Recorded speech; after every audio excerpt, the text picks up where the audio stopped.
ఇమ్మీడియట్గా పెట్టుకోలేకపోతున్నాం. 2 నెలల తర్వాత వస్తామని ఈ హౌస్ని చెప్పడం జరిగింది. అదే సమయంలో నిన్న కేంద్రం బడ్జెట్లో ఆంధ్రప్రదేశ్ స్పెసిఫిక్గా కొన్ని అనౌన్స్ చేశారు. దానికి మనందరం కూడా హర్షాన్ని ఆనందాన్ని వ్యక్తం చేశాం. అయితే ఈరోజు మనందరం కూర్చొని ఆలోచించుకోవాల్సింది, కేంద్రం ఇచ్చిన ఇంకొక విధంగా మనం మేనేజ్ చేసిన అది తాత్కాలికంగా వెసులుబాటు అవుతుంది. మనం కష్టపడి సంపాదించుకుంటే తద్వారా వ్యవస్థలన్నీ మెరుగుపరిచి ఆదాయాన్ని పెంచుకోగలిగితే అది శాశ్వతంగా వెసులుబాటు వస్తుంది. గడచిన 5 సంవత్సరాలు ఈ రాష్ట్రంలో ఏం జరిగింది, దీనివల్ల ఎంత నష్టం జరిగింది, ఎంత కోలుకొని దెబ్బతిన్నామో ఎప్పటికప్పుడు అందరికీ తెలియజేయాలనే ఉద్దేశంతోనే ఇప్పటికే పోలవరం పైన ఒక శ్వేతపత్రం, అమరావతి విధ్వంసం పైన ఒక శ్వేతపత్రం, విద్యుత్ శక్తి పైన ఇంకొక వైట్ పేపర్, మొత్తం సహజ వనరులు ఇసుక లేకపోతే భూగర్భ ఖనిజ సంపద, భూములు ఏ విధంగా దోపిడీ అయినాయో దానిపైన కూడా ఒక వైట్ పేపర్ పబ్లిసైజ్ చేశాం. ఈ వైట్ పేపర్స్ అన్నీ పబ్లిసైజ్ చేయడంలో ముఖ్యమైన ఉద్దేశం ఈ రాష్ట్ర సభ, శాసనసభ ప్రజలకు జవాబుదారీతనంగా ఉండాలి.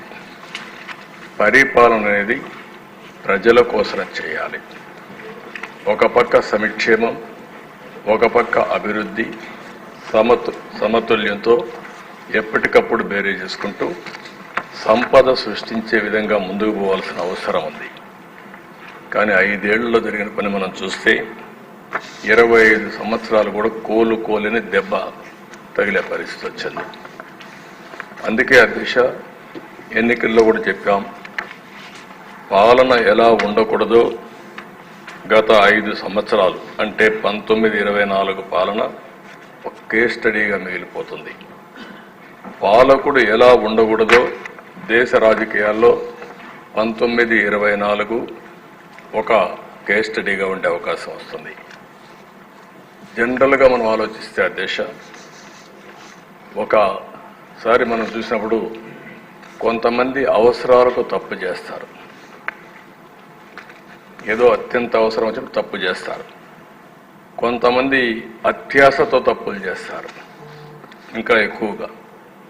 కొంతమంది ఉన్మాదంతో తప్పులు చేస్తారు, డబ్బుల ఉన్మాదంతో.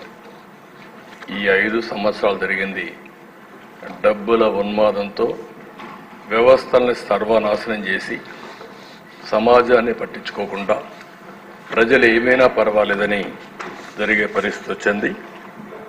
అందులో బాధతో ఆవేదనతో ఈరోజు నేను ప్రవేశపెట్టే ఈ యొక్క ఎక్సైజ్ పాలసీ, ఎక్సైజ్ పైన వైట్ పేపర్, దీన్ని ఇక్కడుండే సభనే కాదు, రాష్ట్రంలో ప్రజానికం కూడా, దేశంలో ఉండే ప్రజలు కూడా దీన్ని అధ్యయనం చేసుకోవాల్సిన అవసరం ఉంది.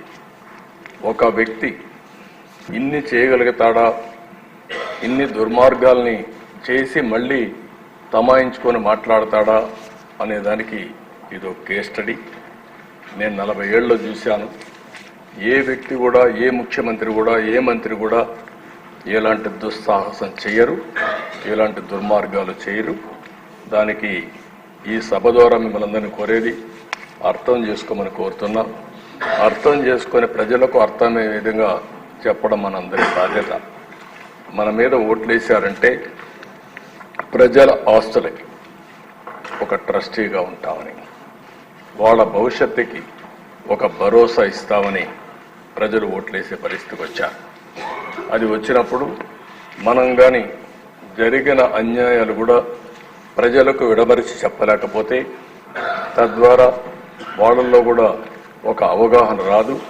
ఆ అవగాహన రానప్పుడు మనం కూడా వారికి అన్యాయం చేసిన మొత్తం ఆ విషయం గుర్తుపెట్టుకోవాల్సిందిగా నేను కోరుతున్నా.